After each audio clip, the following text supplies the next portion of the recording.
DF line of grinders is known for delivering low barrier to entry, budget-friendly grinders that perform well despite their flaws and imperfections. However, over the years, it seems that Turin has been listening to community feedback, and the DF83 version 2 feels less like a budget machine while still delivering solid performance at a compelling price.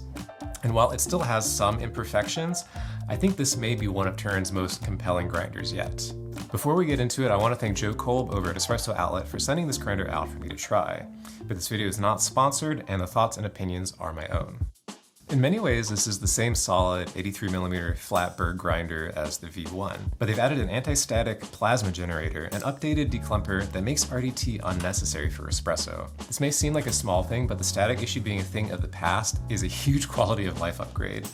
The last thing I want from a grinder, and I think you might agree, is the annoying task of having to clean up after it every single time you make an espresso.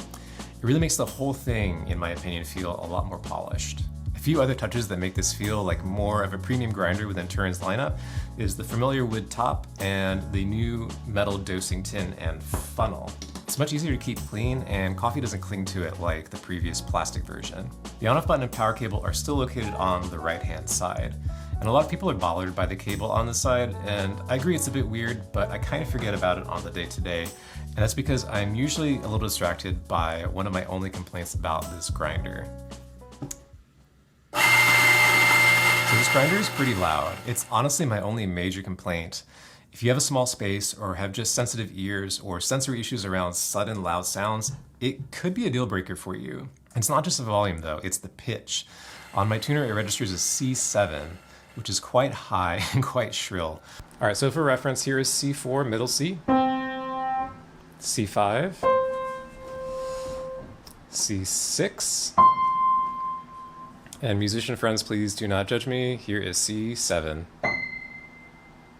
This is the pitch of the DF83 version 2.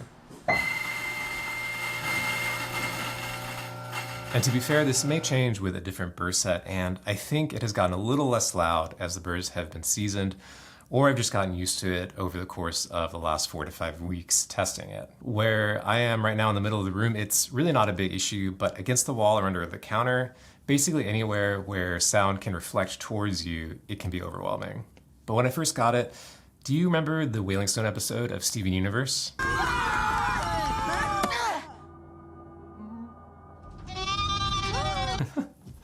Okay, maybe that's a bit of an exaggeration, but it was kind of like that. Okay, so let's talk about its performance.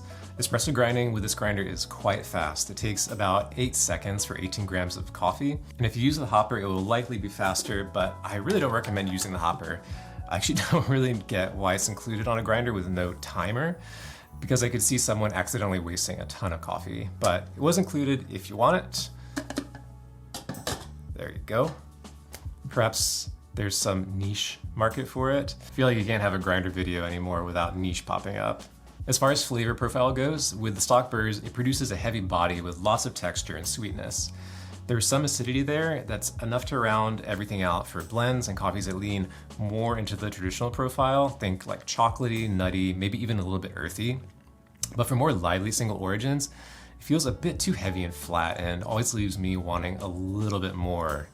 All right, so let's pull a shot with this grinder, and I'm gonna use this coffee from Sophomore, which is here in town. This is shot blend number 009, a blend of Ecuador and Kenyan coffees.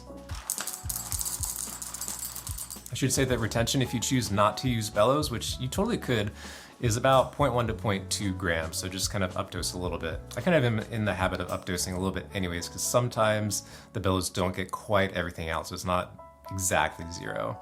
But anyways, I've got 18.3, 18.2, depending on how the scale is feeling. So let's see how this goes. And I actually have, had pretty good luck with just grinding straight into the portafilter, which is nice. 0.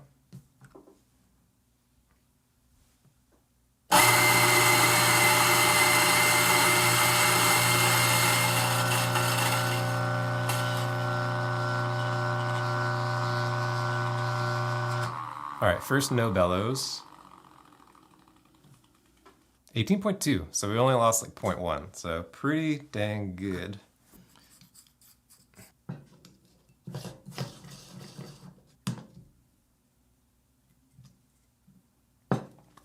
All right, here we go. I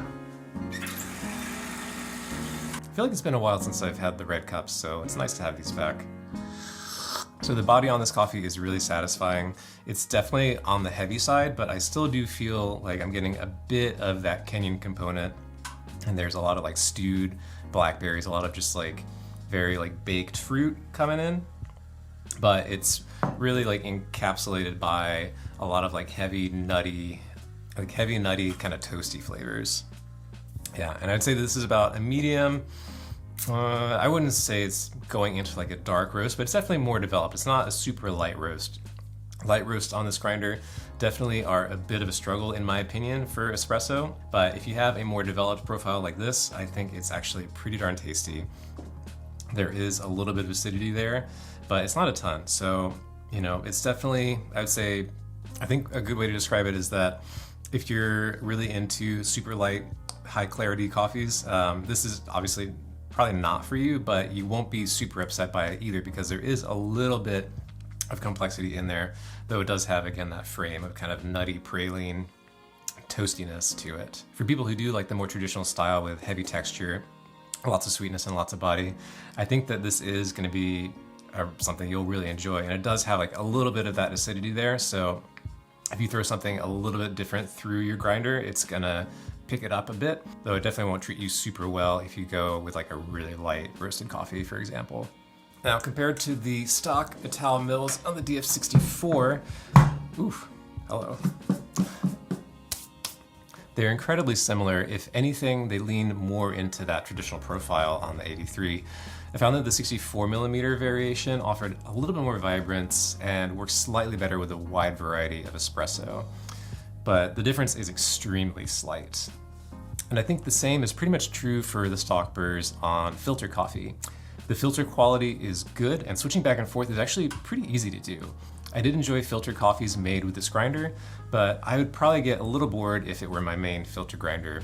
For me, I kind of lean more into wanting high clarity pour-overs with less body, whereas with espresso I do lean a little more towards enjoying a more traditional style. But that's just me. Let's get this guy out of the way. Oh, and a quick note about filter grinding, the anti-static solution doesn't work quite as well, and you want to use RDT, which thankfully they've included a little spray bottle. This may be because it's just kicking out coarser grinds at a higher velocity than espresso, but I'm not totally sure.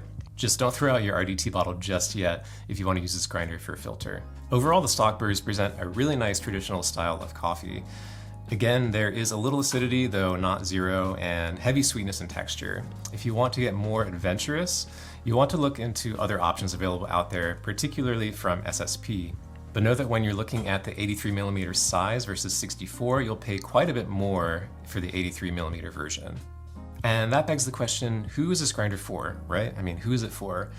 Depending on the sale price on any given day, this grinder could range anywhere from $600 to $900 US, which is about the same as the DF64V, and quite a bit more than the original DF64, which lands somewhere between $400 and $600. So is the quality of espresso worth a few extra $100? No, I don't think so. At least not for the stock burrs. As for the SSP burrs, I'll be sure to post reviews of them down below as they come out. But the DF83 V2 is fast, with a robust motor, sturdy build, and the plasma generator paired with a new declumper make the workflow so much better. I can't overstate that. Like, it's a clean looking grinder and it stays clean, and you don't have to modify it out of the box. It's so nice that it just works. I just wish that it were a little bit quieter. Maybe that's the future mod, I'm not sure. But at the end of the day, Turin has gotten the workflow down and the build right with this machine, and honestly, I'm here for it. I wish that the stock burrs were a little bit more interesting, however, that is my opinion. I think that a lot of people looking for a classic espresso profile will love this grinder. And out of the box, this is a highly capable machine with lots of potential, especially with more 83mm burrs out on the market. I'll have a link down below if you want to check it out, and I'll see you next time. Take care.